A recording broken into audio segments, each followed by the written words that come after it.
Good afternoon, everybody, and welcome back to another adventure of another episode of Mythgard in Middle-earth. My name is Corey Olson, the Tolkien Professor, here with you as usual, and as always, I am joined by my friend Grifflet, who I see has gotten cold since this time. Because, well, of course he's gotten cold, as he's been sitting here hiding in these freezing caves for the entire 2 weeks, or the entire week since our last session. You'll remember that last time we stopped very abruptly because I was meant to stop sooner than I even did in order to give the channel over to a special event that was happening. And I was a little bit late for that because, like time flies when you're fighting Gauradine, right? So I lost track of time and then ended up having to just cut in the middle of an instance. The last thing you saw was Grifflet getting pummeled by a whole bunch of Gauradine. So... but Grifflet escaped, and as you can see, he's now here calmly, indeed quite brazenly, sitting here by the campfire of those Gauradine who were beating up on him last week. And he's been waiting very patiently for us all to join him so that he can carry on and finish this instance and see if we can... Okay, wait, what is it? We're supposed to stop them getting the hide of this dragon so that they can recreate the bellows which are necessary to run the forge in order to repair Narhuil down in Eregion. Right? I think that's the thread here. And I loved how the voiceover at the beginning of this instance basically accuses you of complete failure, right? Since the champions of Eriador have failed, the best you can do is try to prevent them from getting the hide of this dragon. So small goals. And we'll see how we do there.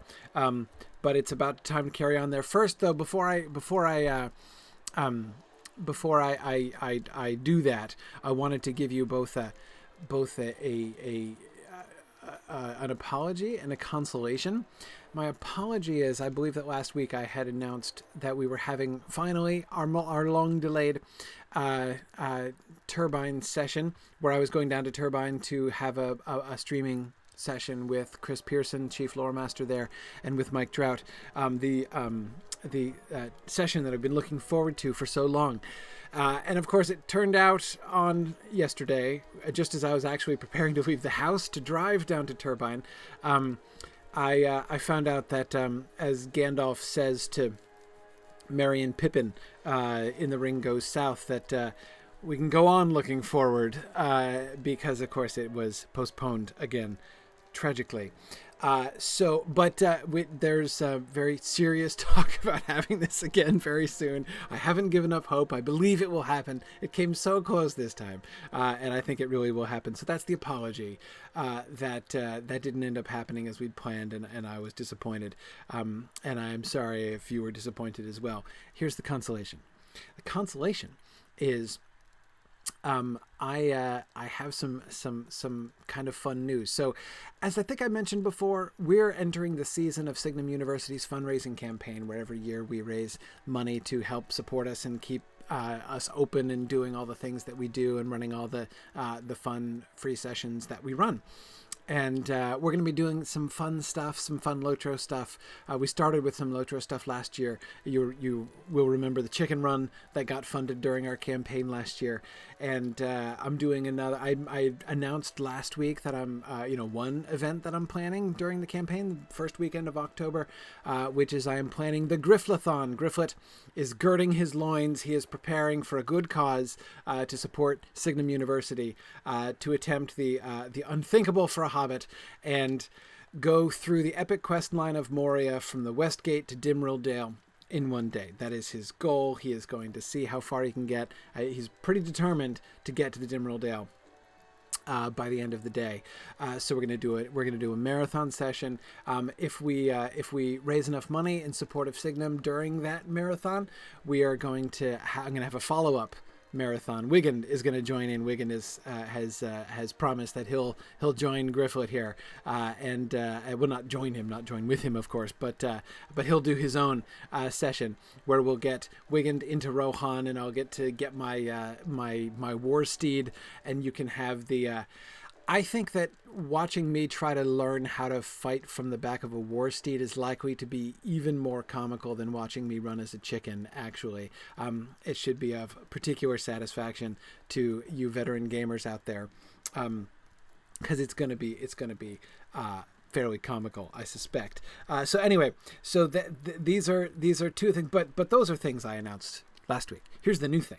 Right, another event where I'm going to do during this time. The date hasn't been set yet, but I will let you know. And this one should not be canceled. I'm going to do an interview, a discussion with Maid of Lions from Termine. We're going to get together. We're going to talk about the epic quest line. And I've always wanted to sit down and talk with him. I've never gotten a chance really to do it. I met him once briefly, but I never really got a chance to sit down and have a discussion with him. So we're going to have an epic, and we're going to do that live. So you can join us live and ask questions and stuff. It's going to be really cool. So that's going to be happening again. No date yet, but that's going to be happening soon in October, sometime in October, and I'll be announcing the date later on.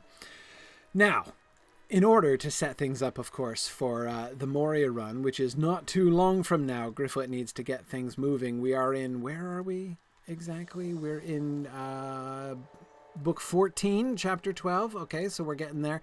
He's got some work to do.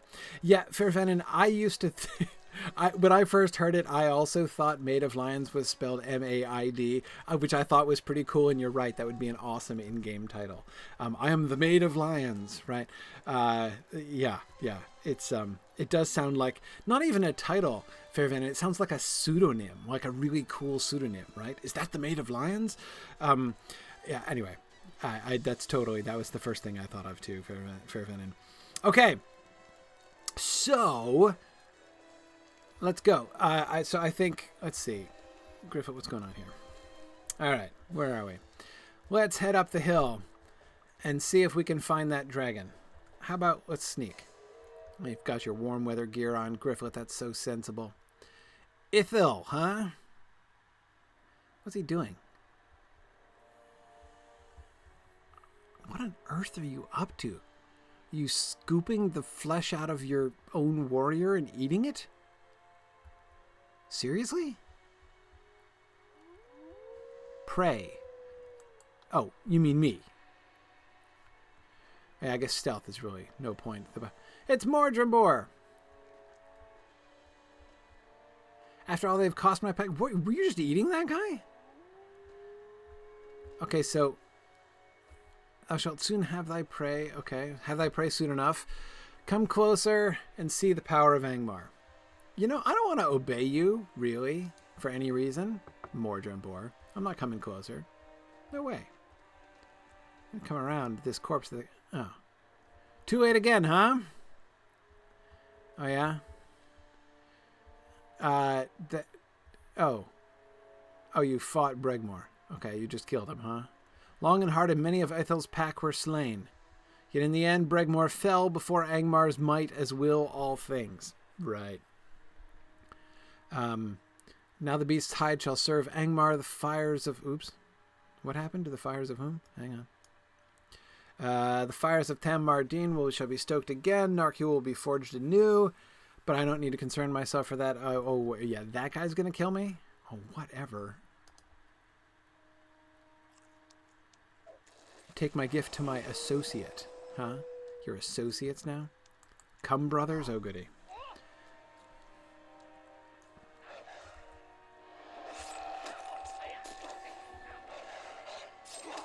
I'll fall before the pack? I kind of doubt it. I mean, I pretty much did in most of your pack on the way up here, frankly.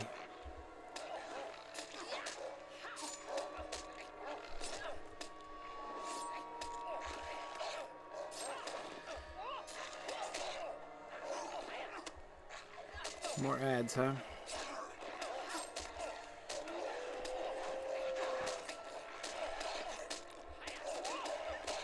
Let's kill the little wolves.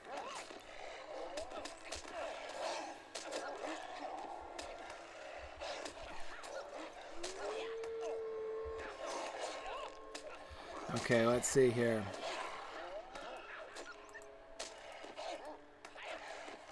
Can I target the totem? Yes, I can. I don't know what that totem is doing, but it can't be good.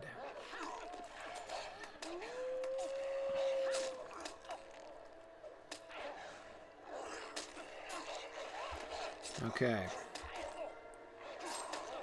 I'm going to go back to targeting Ithil here.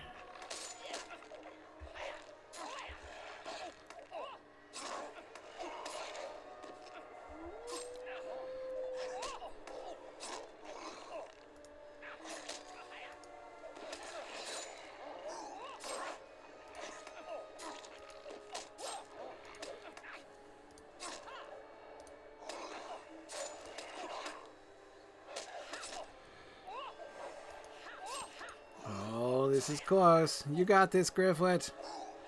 Don't worry. You get him. Oh, you've got more morale than he does now. Oh, yeah.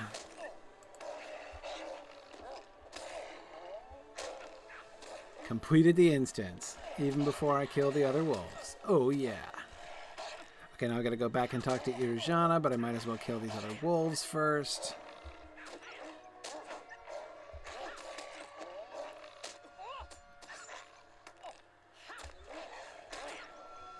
Alright, then on the way back to Irjana, I suppose it is, I can answer some lore questions, I think. Okay. Woohoo! Strong work, Grifflet. Don't let Morgenbor taunt you. It's not like we really wanted to thwart them. We wanted to go down to Eregion and stomp on them there. Clearly. So that's fine. Just take some chunks of ore while we're here. All right. That was kind of a smallish dragon. Do I just have to walk all the way back? Really? I should just let the wolves kill me. That'd have been faster. That's all right. Oh, I know what I can do. Okay. So, Let me queue up a lore question. What do we have here? Okay. So, because I kill all these guys, but I sneak past the worms. So,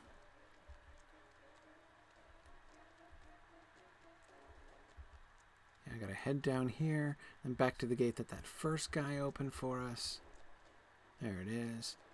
And there's a bunch of worms.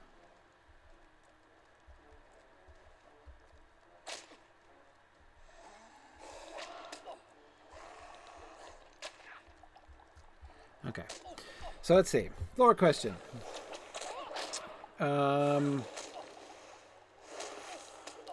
Okay. Fableville 8, who is a new attendee last time, just finished the Lord of the Rings books and asks, when Gandalf comes back as Gandalf the White, he responds to his name with, "Yes, I was once called that, wasn't I?" Yeah, yes, I was Gandalf. You may still call me Gandalf, he says, right? I love that. There is that moment where it seems like he's surprised, like he doesn't actually remember his own name, which I agree is a little bit, that's a slightly odd moment. Yeah, and if you were wondering if I was just taking the quick way back to here, I totally was. Yeah, that was the super quick travel, which is dying and appearing at the res circle where you want to go, basically right next to the stable master. Yeah. So I was disappointed to find that the res circle that I got to from inside that instance was down here the first time when I accidentally died. But then, of course, I immediately said to myself, hey, wait, did I actually remember to? No, I didn't. Okay, fine. Surikala, please. Excellent. So, okay. So, yeah, so Gandalf has that weird moment where, he's like, Gandalf? Yes, I was Gandalf. Anyway, okay. And lying on the mountain, he sees a void and stars and stuff. So does that mean that he died and was kind of reborn as a white wizard, or did he undergo some type of inner transformation? Yes. The first bit, he died. Gandalf completely died. He snuffed it. He shuffled off this mortal coil. He had run down the curtain and joined the choir invisible. He was an ex-wizard.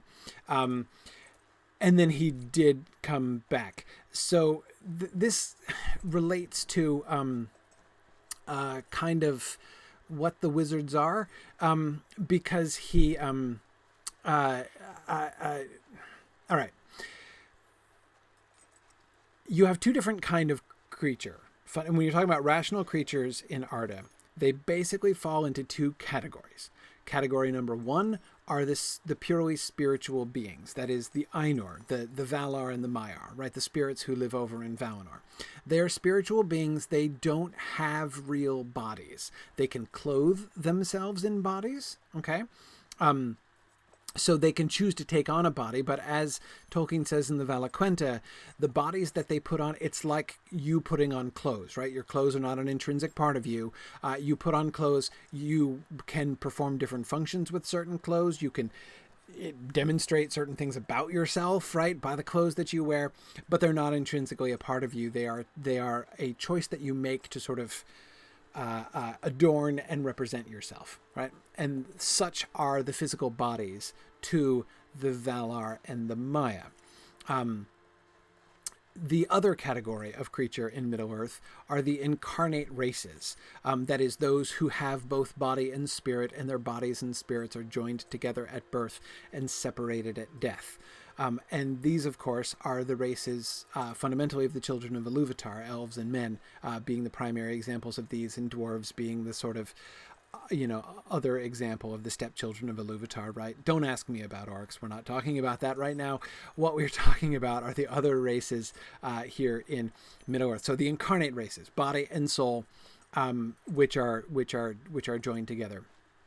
Now, wizards are kind of neither flesh nor fowl when it comes to this. On the one hand, they are Maya. They were over in Valinor. They are minor spirits who have been there with the Valar from the beginning, and the Maiar are sort of associated with particular Valar. Like each Valar has a bunch of has a posse, right? Like they have their own group of Maya.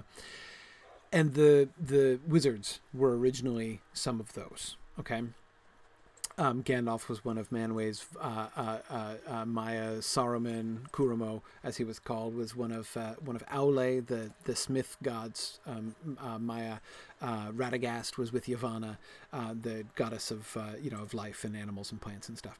Anyway, so okay, so you've got so the wizards, they start off life in that one camp, right? But when they came to Middle-earth, they did something different. They did something, so far as I know, unique.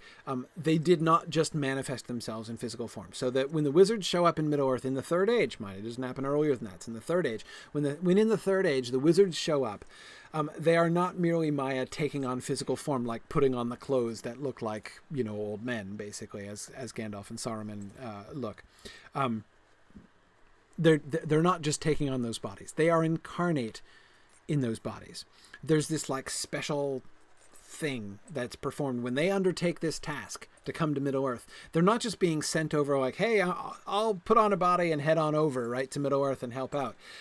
Their relationship with Middle-earth is different. In fact, there's a kind of parallel here, and it fits the shape that we see in Tolkien's world so many times, where something happens like in the big picture, and then the same thing or a very closely parallel thing happens again, like in smaller terms as time goes by. So we can see that in many different examples. Just as you've got like Morgoth, the big bad, sort of Satan figure of Middle-earth, and then you've got Sauron, who is his like mini-me, right? And he becomes the Dark Lord, and he's like still like a miniature Dark Lord compared to the old Dark Lord. But anyway, there's a very direct parallel there. Anyhow, so the parallel. When the Valar originally came to Middle-earth, the sort of the angelic beings who are at times called gods, in Tolkien's earlier writing, he called them the gods all the time. The gods of Arda, the main spirits who oversee them, they were not all of the Ainur. The Ainur are this, like the angelic choir, basically, who does the music that brings about the creation of the world. Of course, you read about this in the Ainulindalë at the beginning of the Silmarillion. Not all of them descended into Arda, but those who did were bound to Arda for the length of its existence. They can't leave. So they didn't just come down to Arda and they can wander back up to the timeless halls of Iluvatar if they want to. They can't. They're stuck here. They've committed themselves. And they're tied to Arda. They're tied to the world. In a way, there's several points, for instance, in Tolkien's earlier mythology where he talks about the Valar aging, right? There will be a time of renewal at the end of the world. It's kind of like the New Jerusalem in Revelation, when there's going to be a new heaven and a new earth. And at that time, again, in the earlier writings, Tolkien talks about the Valar growing young again, right? So they're actually aging. They're actually aging and changing with the age of Arda as it goes by. That Sylvan Squirrel is still lost. He lacks gumption, I got to tell you. That squirrel's been sitting at that intersection the whole time. If he looked harder, he could find the woods.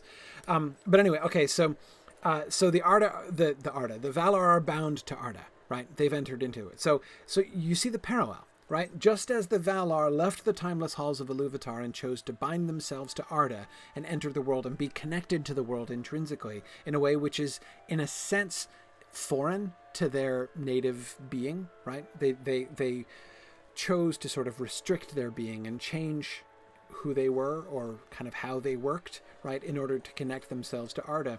So the Istari, the wizards, when they came from Valinor to Middle-earth, they too bound themselves to Middle-earth in a different kind of way than just like, I'm going to manifest a body and pop over there, right? So they become incarnate in bodies. It's body and spirit joined together so that they age, slowly, but they age, and they can, suffer pain and fear, and they can be killed.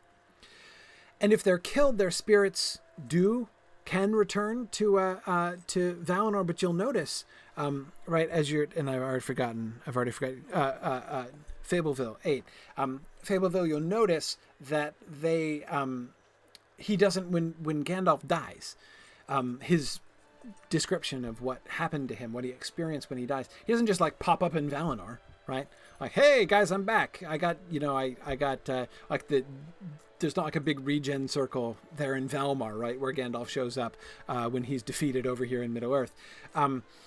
Instead, and really, I don't know about you, but I have totally finished an instance just like Gandalf did, right, where he throws down the Balrog and then bleeds to death afterwards and completes the instance posthumously. That's totally what happened to Gandalf, right? Anyway, so it's happened to me several times. You completed the instance. Hooray, you're dead, but that's okay. You completed the instance. Okay, so Gandalf does describe sort of seeing the void and the stars and everything. He doesn't just pop up in the middle of Valmar. So it's kind of uncertain exactly what's being described, what's happening to him there. It seems to be by the power of the Valar, really by the power most likely of Iluvatar himself, that he's being sent back. I think Iluvatar has to be on board with the whole incarnation thing. I don't think that's something the Valar can just kind of do. That seems to be but again, we're not told that much about that and how that happened. But anyhow, okay. So because the wizards were in this sort of middle place where they were Maya, right? They were these spiritual beings, and yet they were really incarnate in bodies and thus could really die. When Gandalf comes back, he doesn't just like lose his body, pop back up in Valinor and be like, I got some more work to do, I'll be right back, right? And he just pops himself into a new body and goes over there. The process has to be repeated. He has to be given like a second dispensation, a second incarnation. And it's clear that in the second incarnation, he's given a different task. And he's different. He's changed. So the White Wizard is fundamentally different because he's been charged with this new task, and he's been given more power in order to complete that task. So they notice when he's different, right? He's qualitatively different, not just quantitatively different. He's qualitatively different because he's still him. It's still his spirit. He still has his memories, though again, it seems weird that he seems to not recognize his own name. But I think that is not because he actually forgets or is in fact different. It's not like he's like, oh yeah, I'm supposed to be called Gandalf because you would think of me as Gandalf, like he's a totally different person. And he's like, he clearly does have the memories of Gandalf. He's the same spirit. He's the same consciousness, but he's been reborn. I mean, reborn as an old guy again. He's never an infant, but he is. He really has been. And rebirth, I think, really is the best way to look at it. Even though, again, it's not birth in a literal sense, but he's incarnated again. But it's not the same thing as it's a little misleading to call it reincarnation, because that makes us think of something quite different than the process that's happening there. He's incarnated a second time, and it really is a kind of rebirth. And I think the reason that Tolkien has him, like what we can see, what we learn from him in that moment when he's like, Gandalf? Yes, I was Gandalf. Come to think of it, you can still call me Gandalf. Is basically an acknowledgement of how different he is now. Of, he's not just changed in the sense of like, boy, I've been through a lot since we last met each other. I'm not the same person that I once was, right? The hobbits are different when they get back to the Shire, but Gandalf's difference when he comes back from death is a different kind of difference than how Frodo, Sam, and Merry and Pippin have changed when they get back to the Shire. He's not just grown up. He's not just become enriched with a new and interesting experience. He is changed in his essence because of this sort of this gift, burden, power that has been granted to him. That's now working through him in order for him to fulfill the final end of his task. So that's what I think we're supposed to be understanding there, and that's basically sort of what the books tell us about kind of what's going on there. I hope that that helps a little bit. I kind of like Foricel. It gives me time to give nice long lore answers while I take slow horses around. All right. No, I don't want to seek the wisdom of Saya. I already did that. Okay. Bregmore was an evil creature, but it is sad still that such a great beast perished in such a lonely way. It's such a lonely way. Seriously? Like, I'm sad that he was alone when he died. Yeah. What year, Johnny, you wanted to be there to hold his hand when the dragon died? Of course he died alone. He was a dragon. Dragons are always alone. Anyway, that's funny. More troubling still is that the Rautavaki succeeded in defiling the person of the Lohikarme. I know, right? I was just going to say the same thing.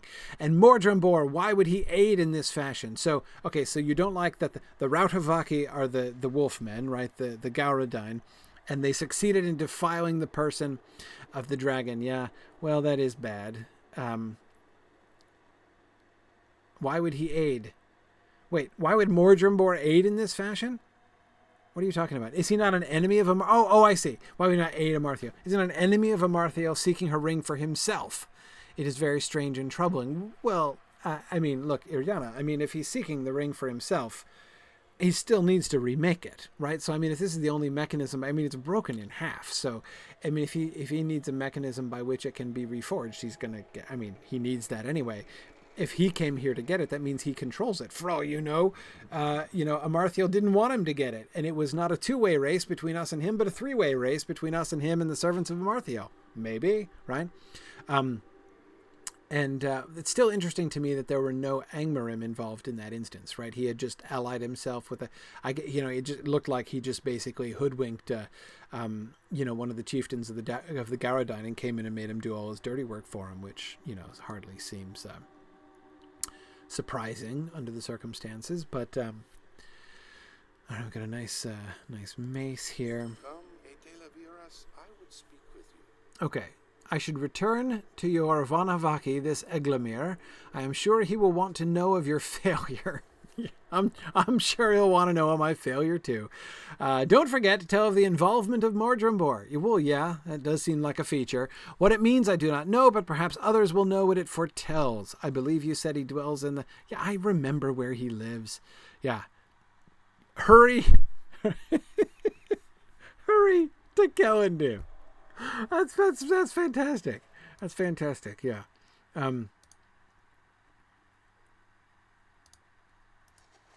Okay. We're here. And he wants me to hurry all the way across the continent down to here. Right? It's like a several months journey. Better hustle, man. Any day he could be out of there. Any day. Okay. All right. It's fine. All right. You know what? Thank you, Iriana. I've really appreciated it. It's time to change back into my cold weather gear. There we go. or my warm weather gear rather. All right.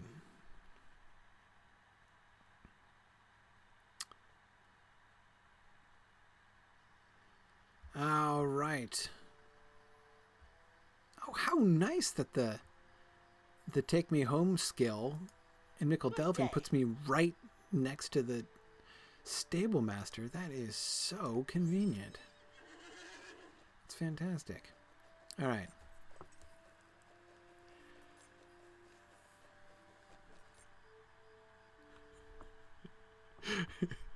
I missed this witty bit of dialogue. I love this. See my text down here? It says, Garadon Raider says, ugh. Yeah, he sure did. Okay. Hey, Toron. Yeah. Still got the skinny stables going on. Those are the skinniest stables I have ever seen. Really need to think about widening those. I mean, I know you're probably thinking, okay, the contractor screwed up and he made the stable doors too narrow. But look, we're leaving here any time now, right? We're all just hanging out here until we go to the Grey Havens. So why fix the stable doors now when we're just leaving Middle-earth behind forever, right? So, I mean, it might seem like a waste of time, but they've probably been that way, right, for probably like a couple thousand years, and you're just like, it's not worth changing them. I know how you elves think. Okay. There is little hope now that we may hinder Amarthael from reforging Narkua and bringing her armies to bear upon Eriador. That's the spirit, Eglaimir. Especially if this Lord of Umbar, this Mordrembor you spoke of, is aiding her once more. Well, let's not, you know what they say about assumptions, Eglaimir. He lends me your ear. Do you need one? An ear, that is. Okay, fine. There's no more aid I can give you. And let's be honest, Eglaimir, you never really gave me all that much. With the hide of Bregmor and Celebrimbor's shaping tool, there is naught to keep Angmar from rekindling the forges of Eregion and reforging Narkua. You have failed, but think not too poorly of yourself. The chances were slim at best. Okay. You failed, but you never really had much chance of success, so that's fine. You should return to Rivendell and bring this dire news to Elrond Half-Elven. Okay. All right. Yeah, I know where Rivendell is. Okay. Yeah, so, hurry to Rivendell. From here to there, right? But you better hurry, because you never know. All right. That's fine. Let's go talk to Elrond again.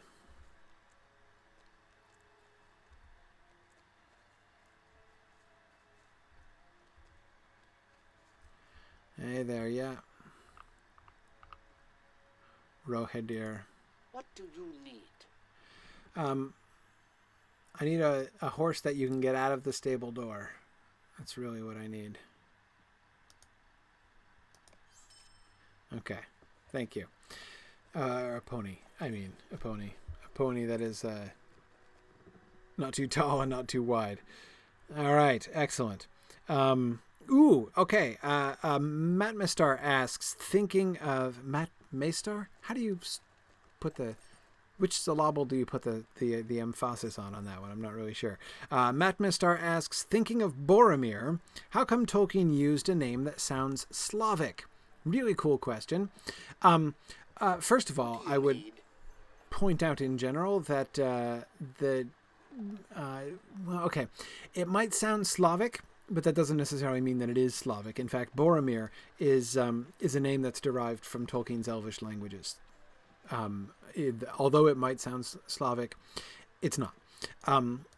In fact, there's a cool story there.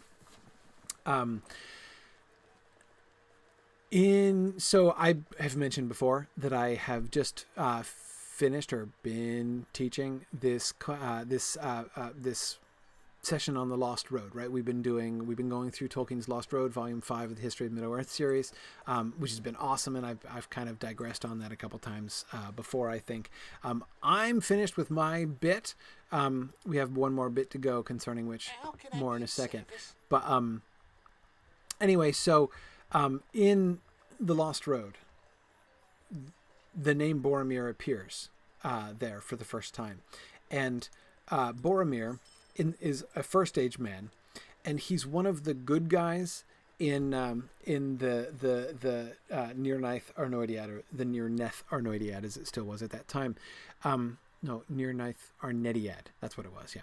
Anyway, so in the Battle of Unnumbered Tears.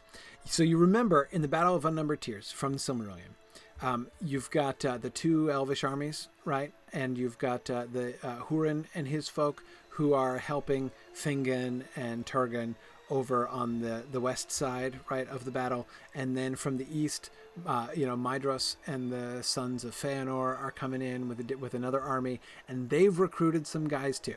And so you have the men who have come over, the swarthy men, as they're called, the shorter, dark-haired, stocky men who are like slightly more like dwarves. But anyway, they come over the mountains and they look all fierce and everything. And so Maedhros says, "Hey, this looks like a great idea. I'll get them to help." And there are two like different families of the men, of the swarthy men, who are named, who take service under the sons of Feanor. There is a Bor and Ulfast and Ulwarth, and the Uldor the Accursed. Yeah. So the family that begins with B remain faithful, Bor and his family, and there's the old Ulfang and Ulwarth and Uldor the Accursed, who betray them and stab them in the back. They attack the elves from behind, right as it looks like the elves might possibly win, and everything goes downhill from there. One of the good guys there, Bor, as he's still named in so I'm not on a horse. I almost Rivendelled right off that bridge from the center of the span. Bor, as he's named in the Silmarillion, was in the Lost Road, in the Quenta Silmarillion, which you can find in the Lost Road. The version that Tolkien wrote in the late 1930s, like 1937, was named Boromir. And here's the cool thing, and the particularly interesting thing. So on the one hand, you could say, well, that's kind of interesting, right? That Boromir of the Nine Walkers is named after like one of the people that betrayed the elves, right? So you might think that his fall at the end of the Fellowship of the Ring is foreshadowed in his name Boromir. But remember, not so. The guy named after him was the guy who remained faithful, while his companions, the other family, betrayed them, turned traitor and went over to the other side. And what's more, there's a sort of a linguistic joke there. Well, not joke, but the name Bor, or rather the stem word Bor, means faithful, enduring, right? So that element in a name, in the Elvish word, means faithful, right? So that when he's named Bor, I mean he's named. So Boromir's name, the root word of Boromir's name, is faithful. Now, you can decide whether you think that was done in irony, right, in the Lord of the Rings, that it designed to sort of enhance the tragedy of that moment, right? That the heir of the Lord of Minas Tirith and this wonderful leader of men, Boromir, falls to the allure of the ring, whose very name means, enduring faithfulness, falls to the allure of the ring, and it therefore sort of, emphasizes the tragedy. That reading seems to work to me. You could even see it as a kind of like, don't judge Boromir too harshly kind of move. I think it's really emphasizing the tragedy there. But anyway, so that's where Boromir's name comes from. It's although it is kind of Slavic in sound. It's not merely just a Slavic name that he's brought in. All right, Elrond. The ring forges will burn again. I know you sound excited about that, Elrond. Amarthael will reforge Narchuel and use it to lead her armies against Eriador. Boy, you elves are all such, downers, I mean, like, it's not raining yet. The sky isn't falling. We might still be able to do something here. At her side will be Mordrembor, who appears to have sided with her once more. Well, hang on. Elrond, did you hear what I said to Eglaimir about assumptions? Right? We don't know that. I mean, it did not sound to me. Mordrembor didn't talk about his lady. He didn't suggest that he was in... What he said suggested the contrary. He talked about his associate, right? Which suggests, first of all, A, that he does no longer sees himself as the servant of anyone. And you'll notice, Elrond, that there's been a progression in Mordrembor's character, right? First, he was the faithful servant to Amarthio, who won't betray her and continues to do her work while in captivity and all that stuff, right? Then he shifted his allegiance and talked about a new master, right? So Amarthio was his mistress, and then he took a new master. Whom he didn't reveal who that was, but he took a new master. And now he's not talking about masters. Now he's talking about colleagues, right? Now he's talking about his associate. So he clearly now views himself as an independent agent who is merely in collaboration with somebody else. So he's not returned to Amarthio's service. It doesn't sound like he's in anybody's service, but I'm guessing that Amarthio is probably not the person that he's considering his colleague, right? The one he's considering his collaborator there. So that's probably somebody else. And I think we still need to see it. So Elrond, you're jumping to conclusions here. If this happens, the North will be crushed, and though Rivendell will stand, it will only be a matter of time before we too are overrun. Can we call time out on the doomsaying here, Elrond? I mean, it's like, if this happens, then that happens, and this is... despair is for those who see the end beyond all doubt, Elrond, right? We don't. Put an end to Amarthio's plans once and for all. Exactly. Let's have some Estelle around here, Elrond. Okay, yeah, no problem. You can have my aid as many times as you like. One last hope remains, Grifflet, and vain it may well be. What if the hope is me? Then you're saying it might be vain. I'm going to try not to take that personally. I must travel to Mirabel and try to put an end to Amarthio's plans there. Okay, I agree. I was gonna plan to do anyway. I must hurry. It may already be too late, but there is a slender hope that she has not yet received the materials she needs to rekindle the forges of Eregion and reforge Narchuel. Right, she hasn't received... So she has the tool from the tomb and the hide from the dragon. But she might need some other kind of obscure ingredient that she hasn't gotten. Right, yeah, well, here's hoping, Elrond, right? Mirabel is far to the south of Rivendell in the land of Eregion. It's okay, I can just pop down there pretty quickly. May the stars shine upon your road. Okay. Excellent, yep. I will accept this fellowship quest, absolutely, no problem. Travel to Mirabel and try to stop Amarthio. Okay, I'll do that. Now, I don't think Grifflet's ever been to Eregion. So I think we're going to have to do this the old-fashioned way. That's what I suspect. What time is it? Oh, we're still good. Look at that. We've still got 45 minutes. Let's see if we can get to Eregion. All right. All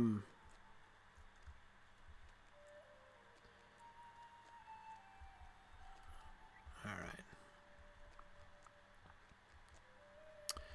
Off we go. Let's do another lore question while I make my way down to Eregion.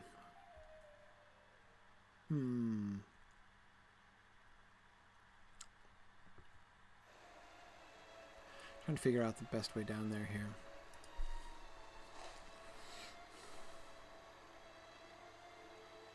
Am I over level for Giant Valley? Will I attract the mobs in Giant Valley? Does anybody know what level they are? Are they going to be grayed out? Tell me if the mobs in Giant Valley are going to be grayed out. If so, I'll go through Giant Valley. If not, I'll go around. I don't want to mess with like kiting all of the drakes and wood trolls and troll shaws after me into. Yeah, Grifflet's 51, so yeah.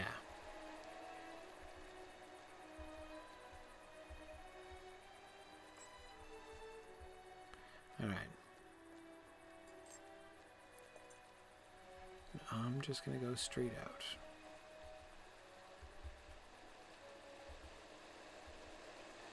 because I don't have any travel context, I think, for Eregion. We gotta do this the old-fashioned way. Ha!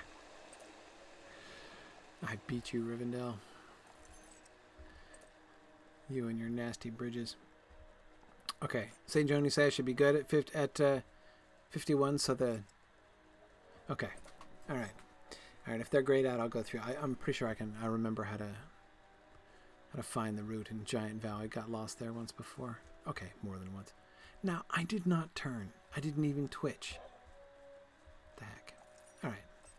Okay, up we go. So, alright, so while I make my way, let's see if I can both navigate and answer a lore question, which I know is always a little touch and go here. Okay, Eroheb asks, how independent do you think the princes of Dol Amroth actually were during the time of the Stewards? I seem to recall them as being described as practically independent. Great question. Okay, because Prince Imrahil is kind of an odd character, right? Or sort of an odd concept. Like, who is this guy anyway? And exactly what is his relationship to Minas Tirith, right? What is his relationship to Gondor? Is he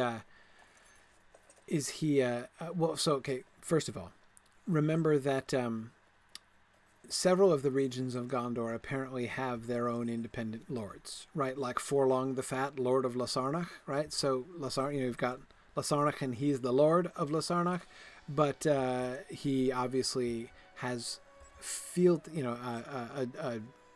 has sworn fealty to Gondor and is responding like a vassal, basically, of Gondor, of Minas Tirith.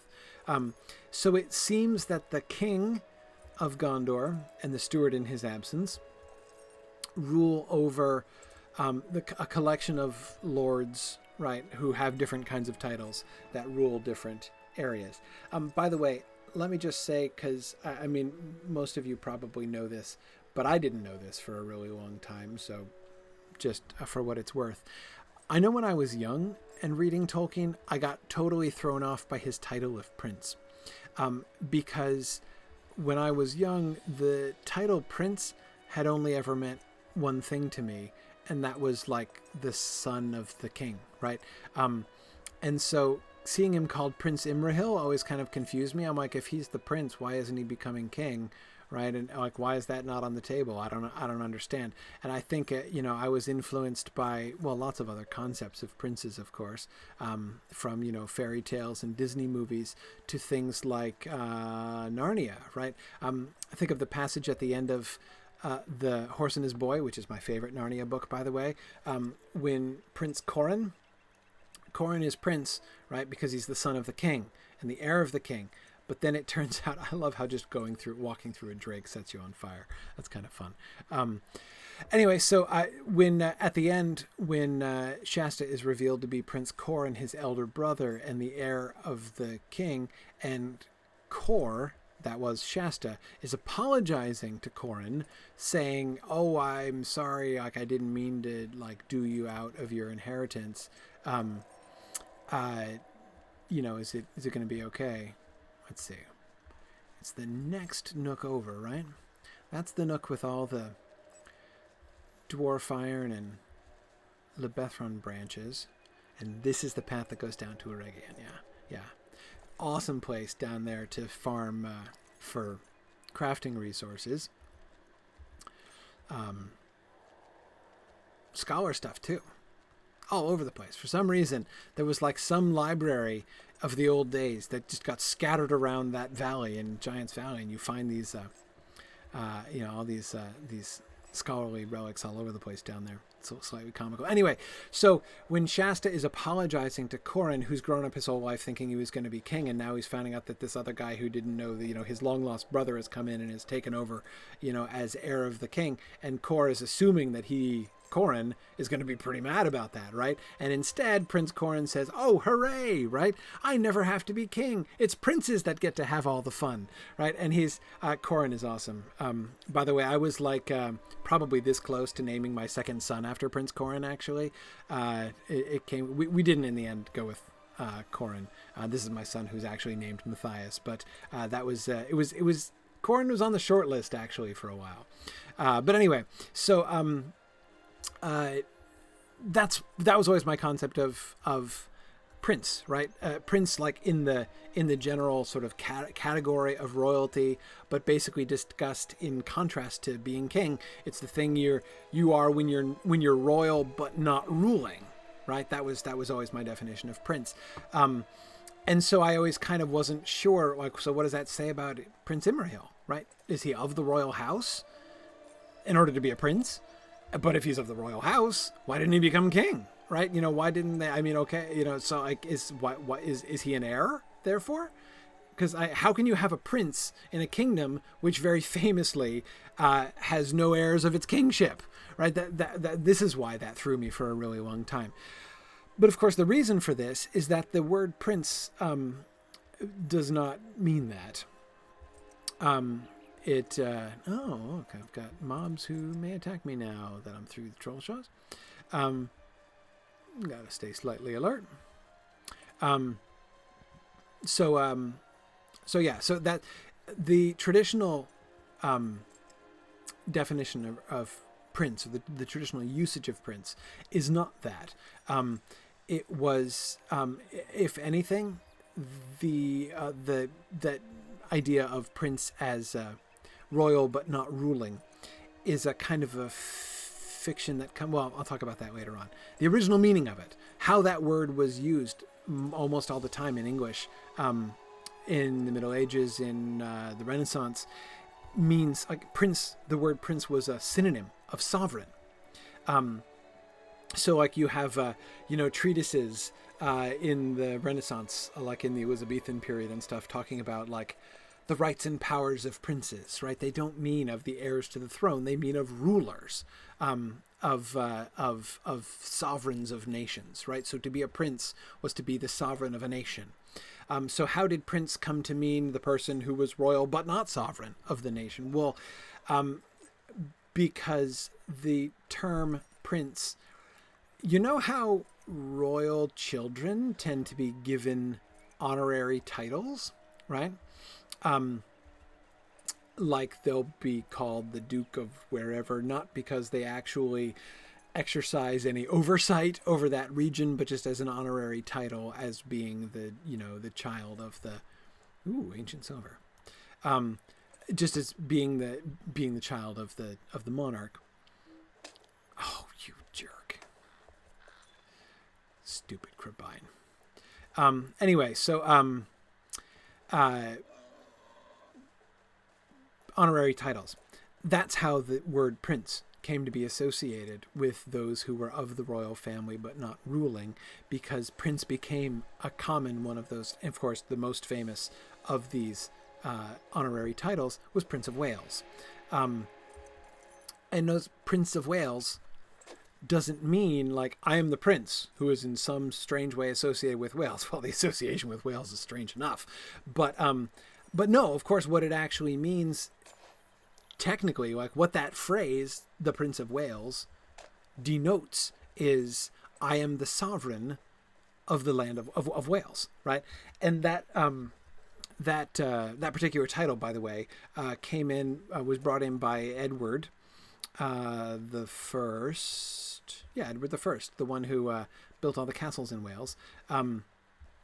He conquered the Welsh and set up castles with which to, this ring of castles around, with which to oppress them and keep them in line.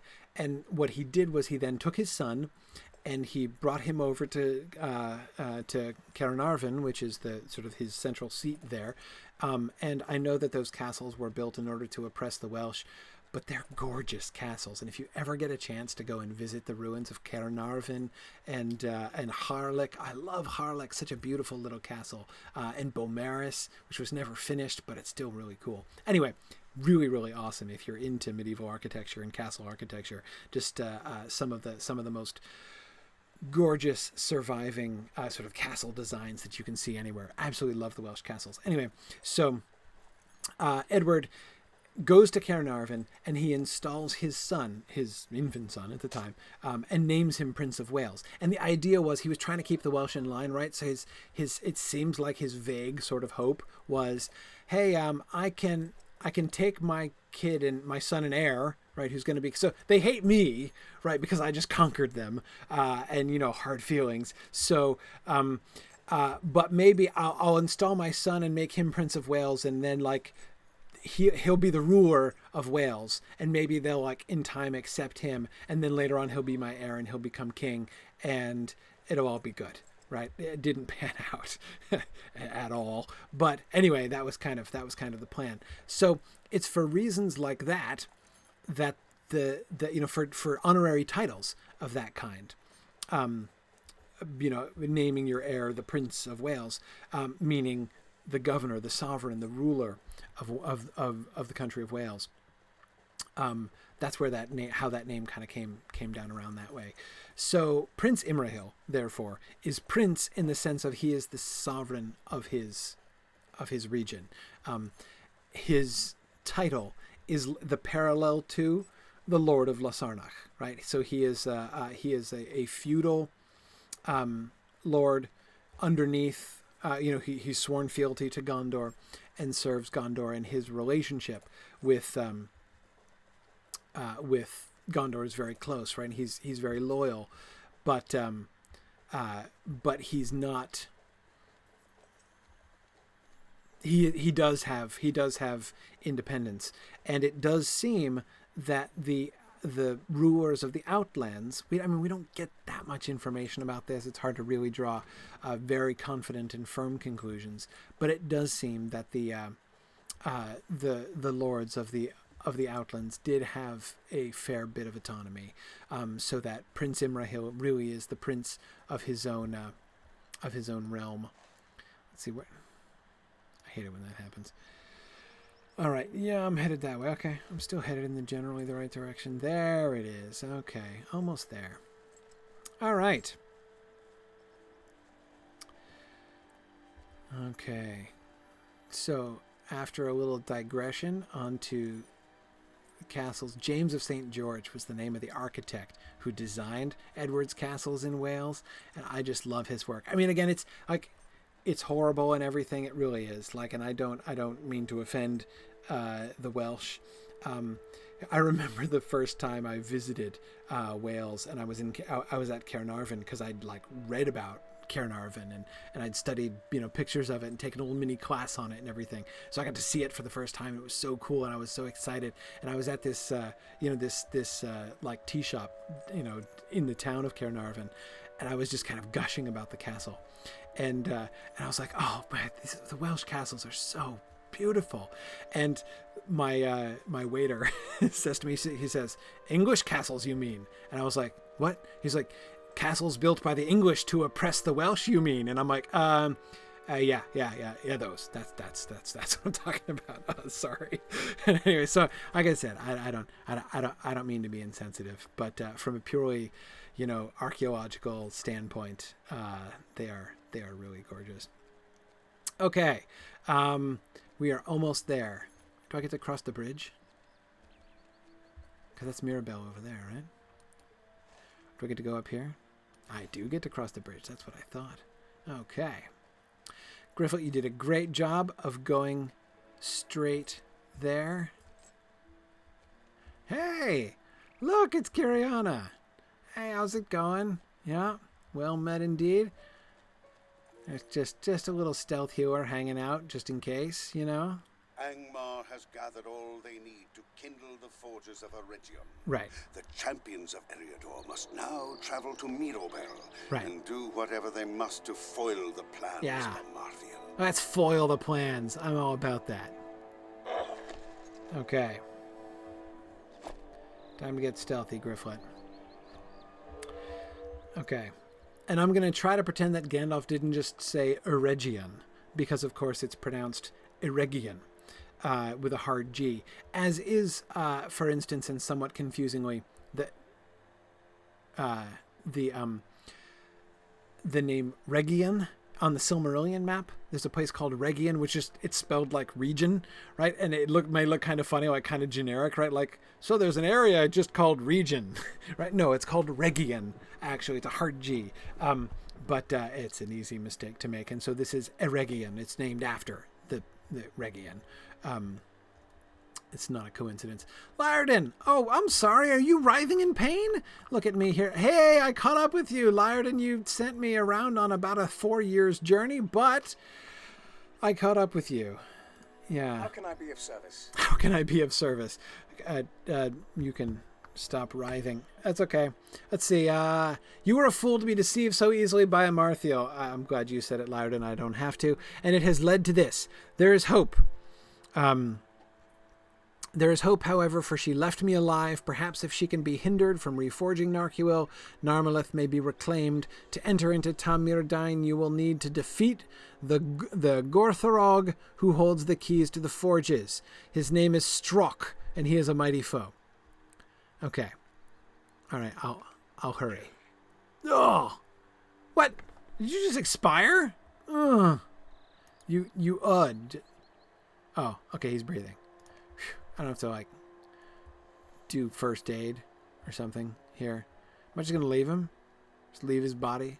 Regular elvish trick, as Shagrat would say. Can I... You wait here, Lyrdon, all right?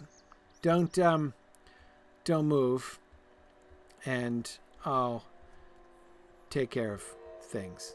I'll defeat Strock the Door Warden. What do we have here? Uh-oh, who's that? Who's this?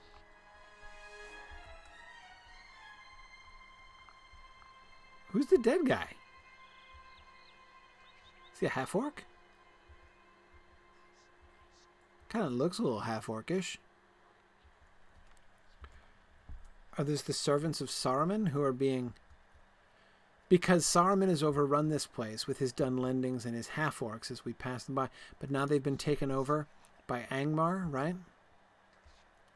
So these are Angmarim orcs who have come down here and killed Saruman's servants. Yeah, see, here's a skirmisher looting the corpse of another probable half-orc. Okay. All right, I'm following. I got you.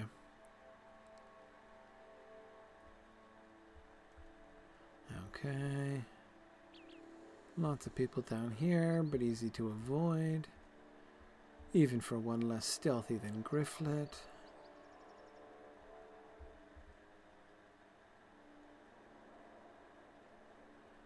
Okay, more orcs. What's this?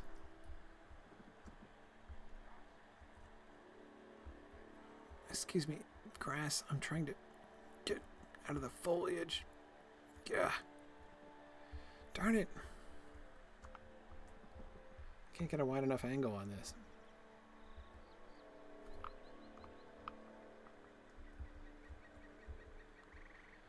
Ah, finally. Okay. Alright, so this is blocked.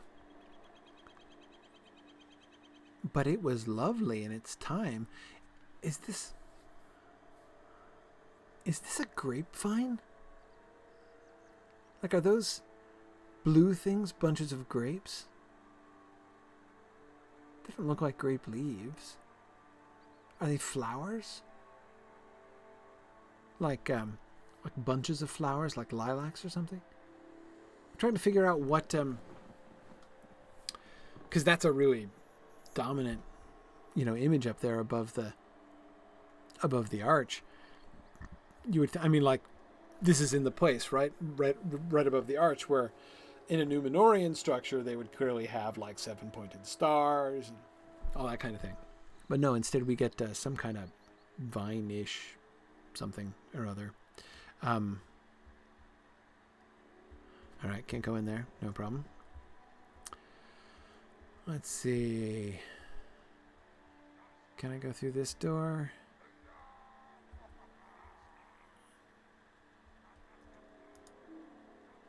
Oh yeah, no, this is the key. This is the door to which I have to get the key. All right, fine. Where is Strock? An orderly row of scouts, an extremely orderly row. A skirmisher up there, a little camp over here. What was this?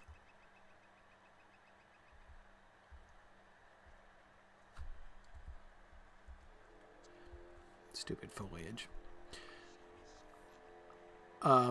Was this what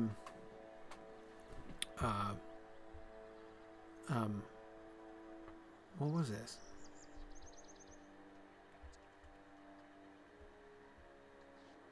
Little picnic spot? I'm trying to like recreate Tom Myrdyne in my mind here. Like, so back in Celebrimbor's day, what would this have looked like? Like, so for instance, this random pillar that's standing over here, which is a lovely pillar.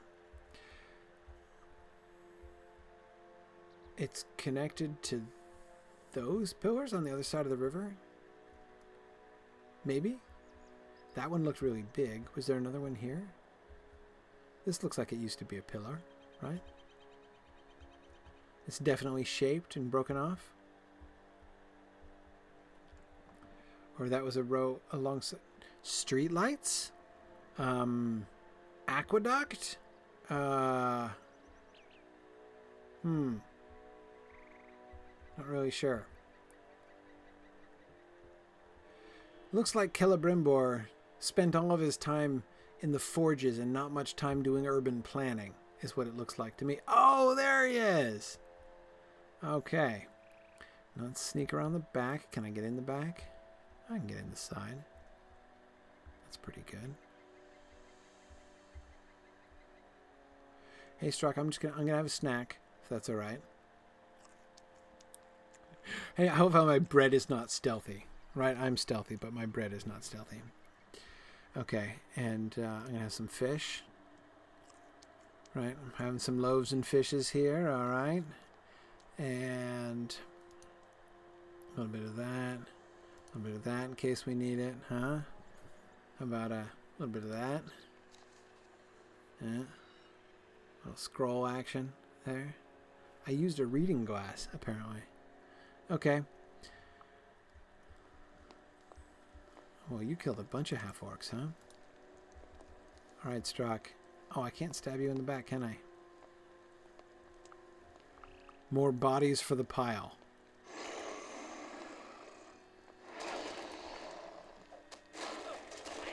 Come on, Strock. Let's do this.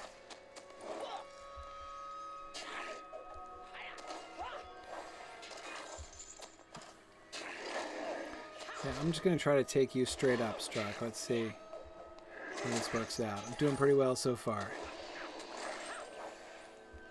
That's right. Toe-to-toe with Grifflet, the Mini Guardian. Oh, I probably should have interrupted that, arguably. Missed him. That's okay. Not worried about you, Strock. I've got you right where I want you. And you, as you have me, apparently. No problem. I'm making more progress on your morale than you are on mine.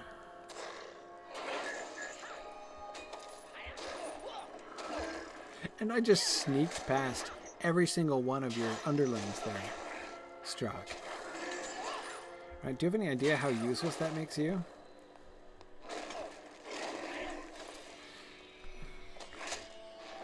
Ha! No, I don't think so.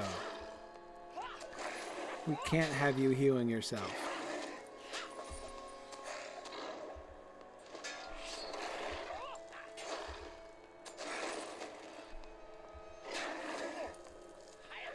Okay.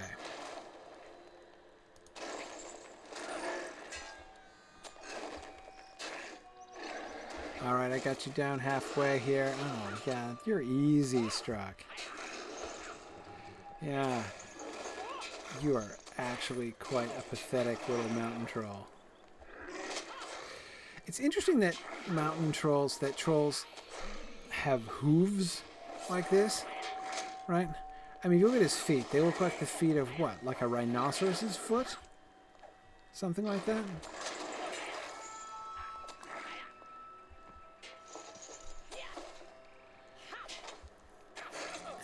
odd.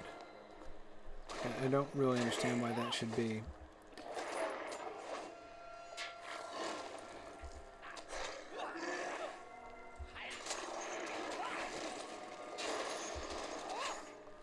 And are those his ears? Are those your natural ears or are those falsies?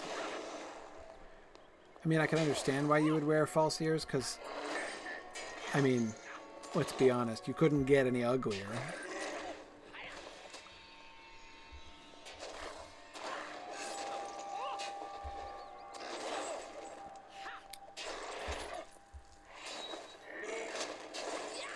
Oh, yeah.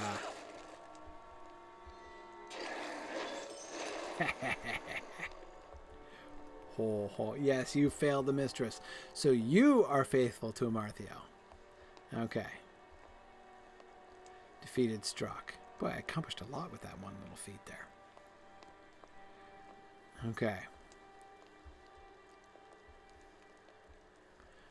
All right. And now I got to enter. I was going to go report back to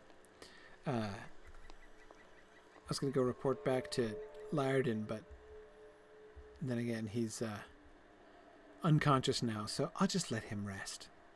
All right? We'll just let that go. And I will sneak back over here. Past the little... Maybe it's a gazebo. Maybe that's what this is. This was an elvish gazebo. This is a Noldorin gazebo.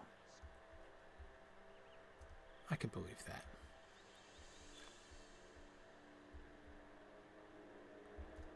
Okay. See... Whoa.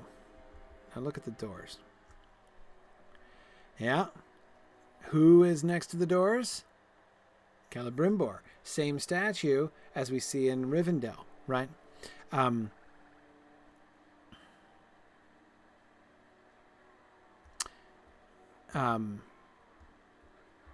is that? Just a spire? Like a random obelisk?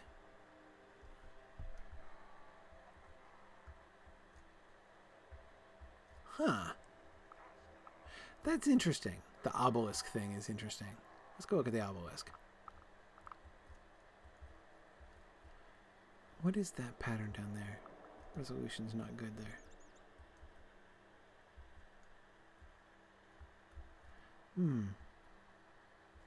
Not really much here to this obelisk. But,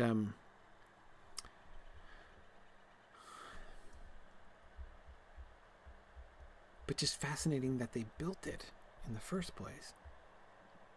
No, it's not an obelisk, it's an arch. See, from this angle, from the front it looked like an obelisk, but it's not. It's an arch. Where did it go? Where's the other half of the arch? Over to the gazebo over here. Up on the wall? Somewhere over there? No? Over towards the gazebo, I guess.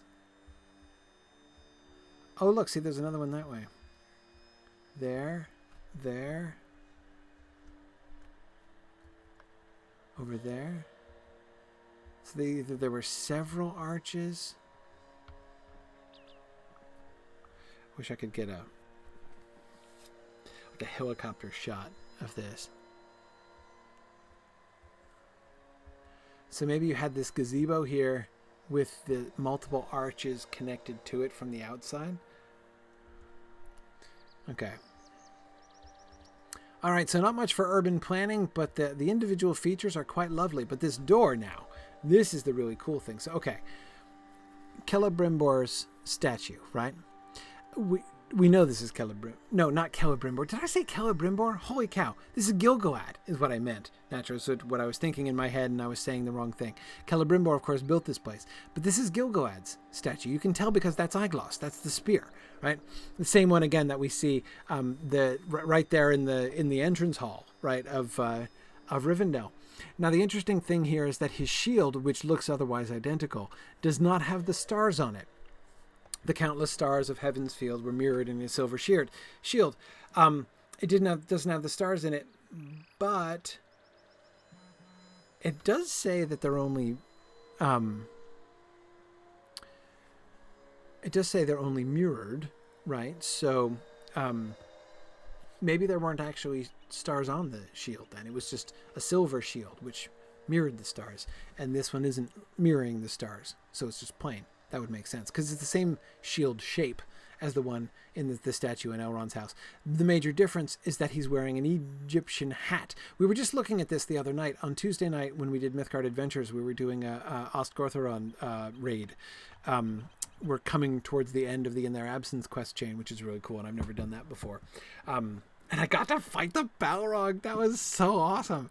And I learned that Balrogs, though they don't have wings in LOTRO, although they don't have wings, apparently in LOTRO, they have like Triceratops tails, which is really cool. But anyway, so you've got this Egyptian crown and headdress thing going on there behind Gilgalad, right? Now the gate seems to me to be evoking bushes. Seems to me to be evoking wings.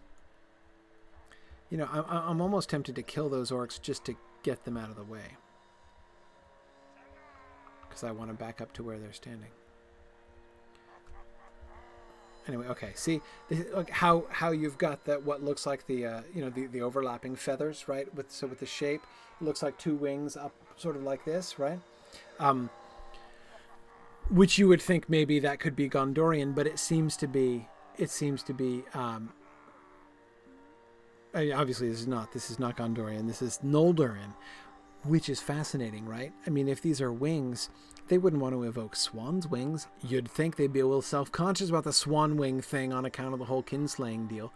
But anyway, yeah, that's definitely Gilgalad, it would seem. And he's got a crown. Well, of course he's got a crown. They would want to. He doesn't have a crown in Rivendell, but they would depict him with a crown.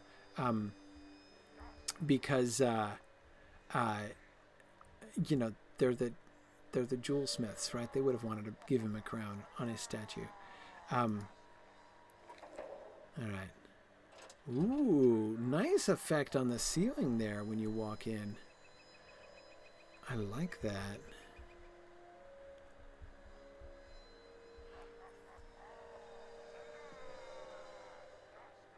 Doesn't that also look kind of bird in flight there? The pattern on the vaulting. Huh. Cool. That was Celebrimbor, the statue of the guy with the hammer and holding up the ring, right? That was Celebrimbor. Just like in Rivendell. Okay. There's a gate. Pale folk.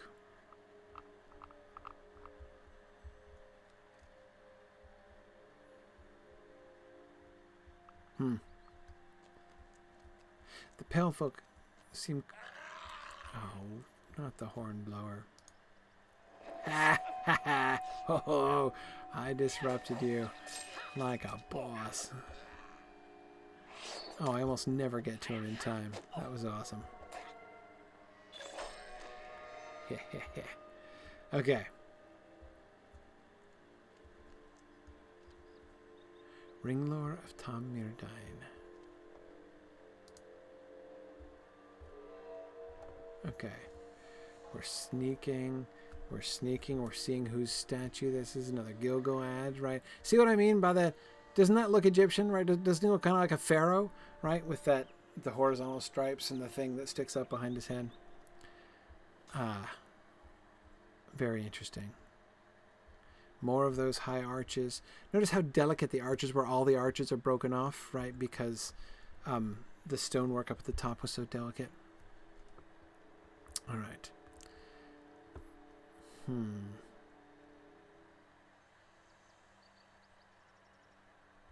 trying to decide if I can carry on. I don't remember how long... Does anyone remember how long this instance is?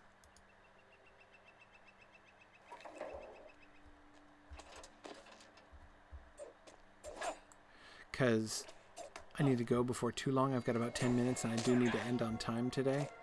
And if this instance is too long, I'd really best... You must warn the others. You're a jerk.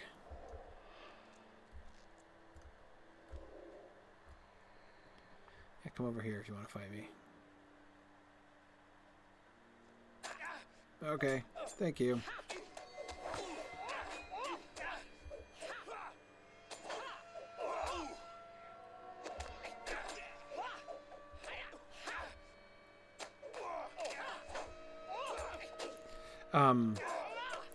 Okay, Hologrow thinks I can finish in 10 minutes, so I will give that a shot. If not, maybe you can hang out here like you did last time. Who are you fighting? Oh, the guy around the corner? Oh, the guy up on the plinth. Hey! Look, I can already barely reach your vitals. Get down here or I'll chop you in the ankle.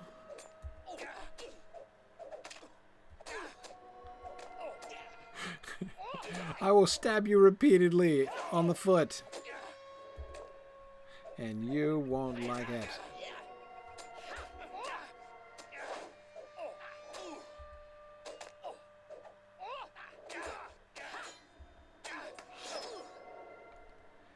I found the torn manual of ring lore. Really? Did I? There's a missing slave, huh? The Angmar priestess. It'll be your back that gets the lash if you don't find him. So there's a missing slave, huh? Alright.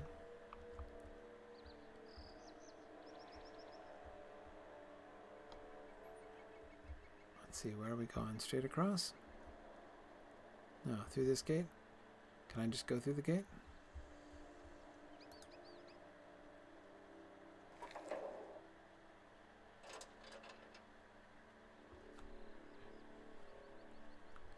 Stealth again. No.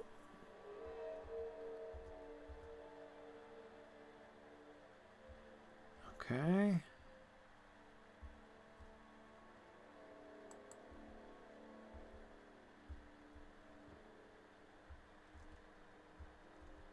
I don't want to go through that gate. You miserable wretch, work harder. You guys are such jerks.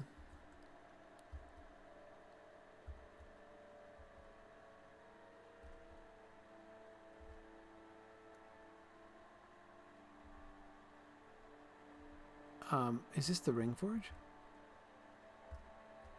Oh, there's a Gorthok up there. Ooh. Is that carving? Is that Celebrimbor? Look at that mural. It's a mural. How fantastic.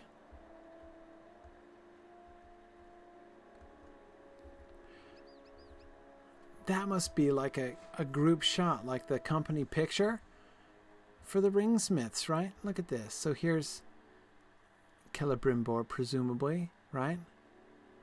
And there's like the rest of the smiths. And everyone's enjoying themselves. And we've got the rings here, right? Is this a happy picture or a sad picture? I think it's a happy picture, right? Probably. Probably a happy picture. Or maybe it has foreshadowing, right? Maybe it has, because it doesn't kind of look like three rings down here joined together within this arc that connects the hands of these two symmetrical elves, right? And then there's this other ring which has a dark red center, which makes it look all malevolent.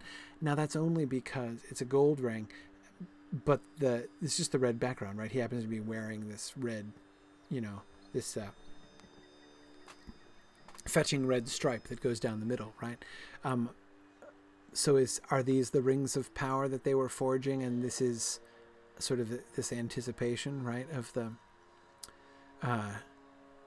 ring? So it's irony, I guess. This is lovely. Okay. I better take out these hornblowers. That's what I'm thinking. And how about I take them out one at a time?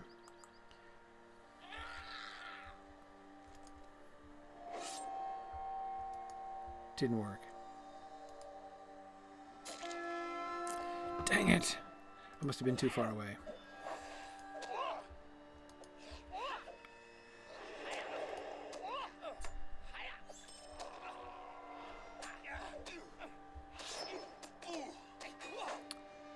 Oh, well.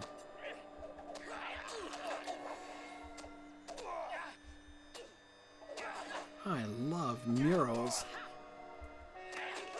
Oh, there goes the other hornblower, whom I didn't see. All right, line up, everybody. After all those Gauradine and wolves I just fought at once, though, don't think you're going to scare me with this.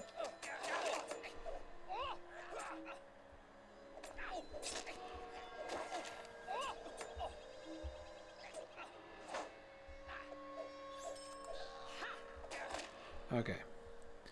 All right, I'm going to take you down, if you don't mind, and then I'm going to go, because I think I got to go over there, because I think that's my destination, isn't it? Kind of looks like my destination. Right under the portrait of Celebrimbor.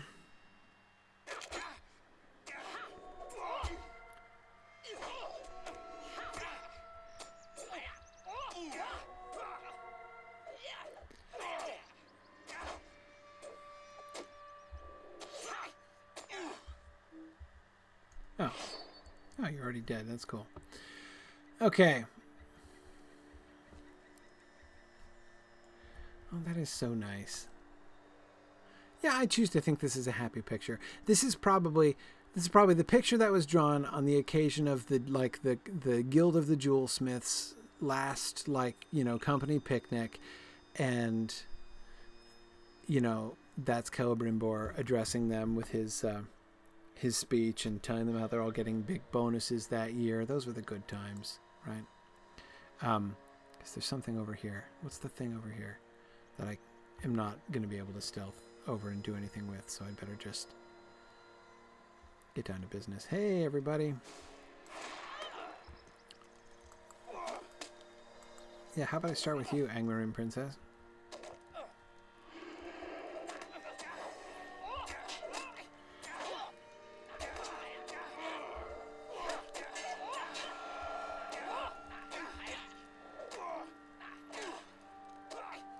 Oh, that's not going so well. Let me start with the other people.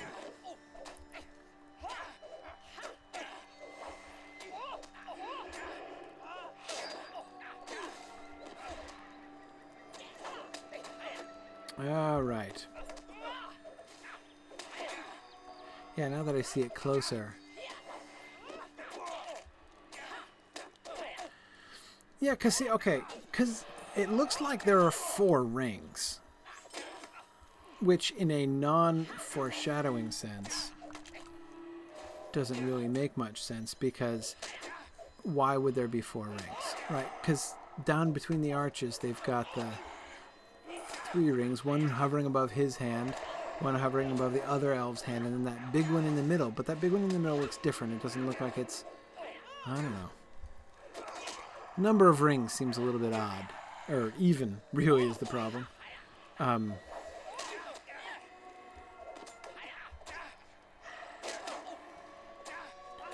Let's not pay so much attention to the murals that we all die an unfortunate death. It's all fun and games until you die an unfortunate death.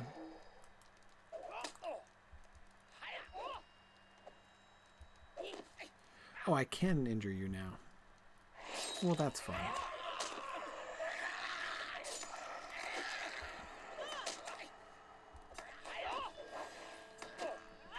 All right, priestess.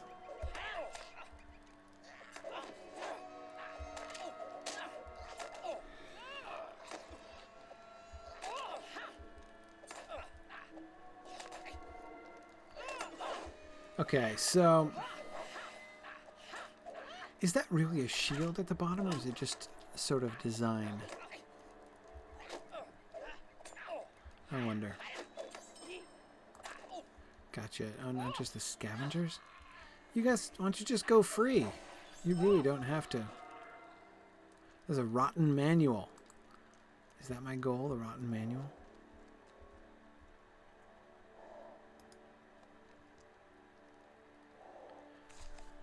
I found the rotten manual of Ringor.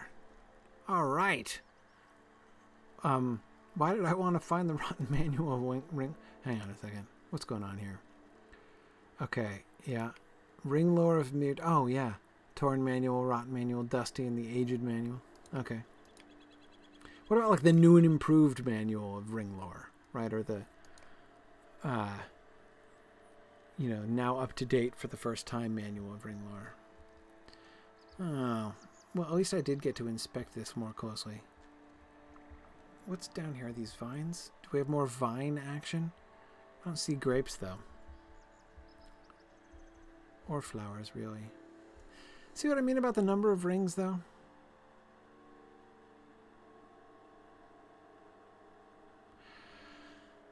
But, I gotta tell you, even if he's announcing the bonuses and they're all really happy about that, this is an uncomfortable picture. Right? The way that he's standing up there like, some kind of deity and they're all like staring up at him. It's gotta really make you wonder about Celebrimbor, doesn't it? Okay. Alright, Gorthrog champion, let's do this. Oh yeah, no, this. Yeah. Oh, come on.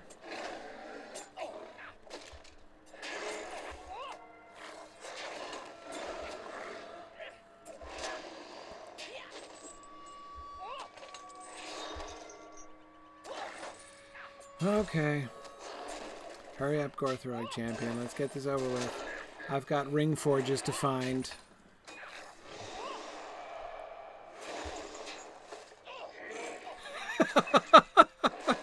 Hologro says he forgot to factor in my art appreciation into his time estimate.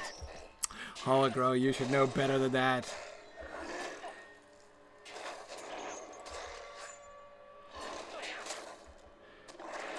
I mean, Griffith's never been to Eregion. Alright.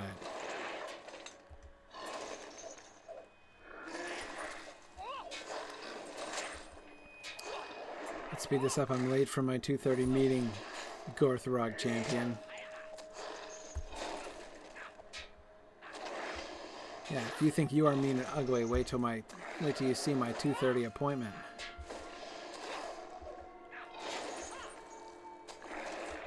Yeah, that's going to be seriously bad. Okay. Another swan wing door. More stealth.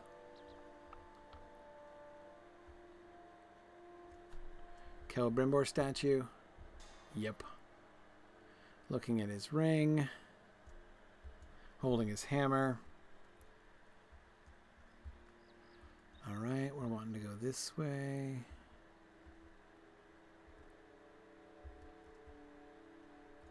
Back to the door. Fight the priestess.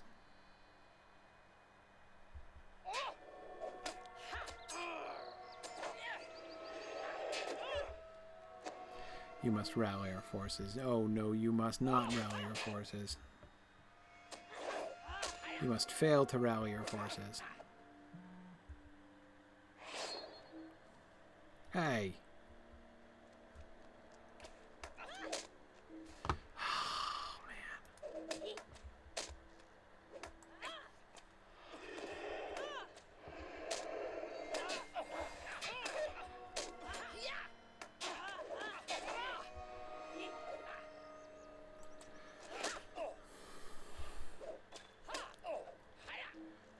You're gonna rally some different forces over there? Who's hitting me? And with what?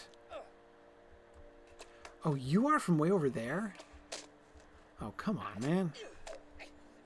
Did she rally you? Is she still over there causing trouble?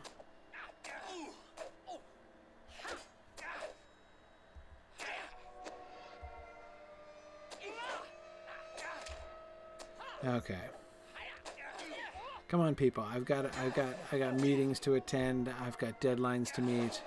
Griffith is in a hurry to get to the ring forges. I mean, as who wouldn't be?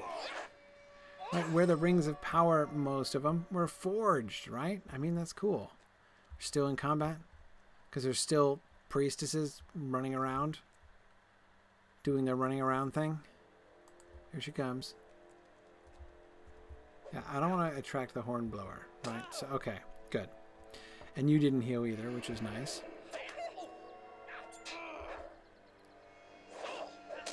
Didn't find any forces to rally, huh? You were scampering around and everyone was ignoring you. That's got to be embarrassing when you're trying to rally forces and no one will pay any attention to you. And the forces are like, rally yourself, lady. We're busy over here doing...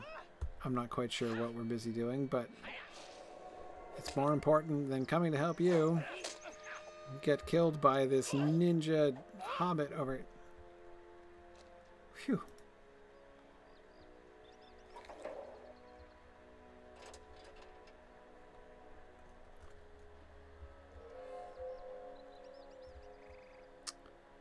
Right.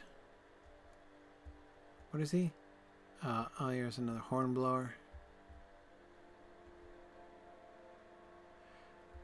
The named priestess is probably going to rally somebody. 2 scouts.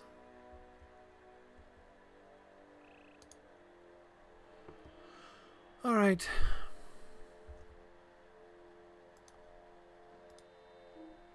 The mistress foresaw that I would come, huh? I've proven resourceful, yeah. Resourcefulness will not avail me.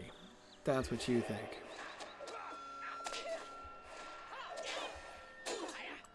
Oh yeah, I've got to get rid of your ads first. Fine. Okay, Angmarim Scout. You first. Oh, she's going to run off. Naturally. Yeah. And there you come.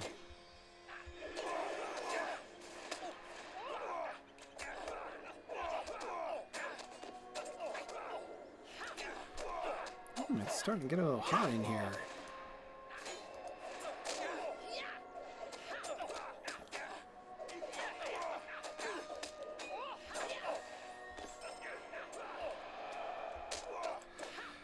Okay, well, I guess in theory I should have...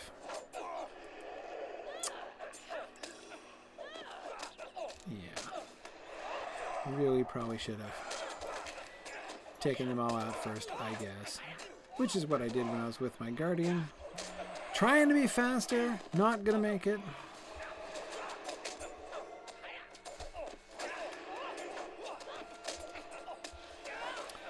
All right.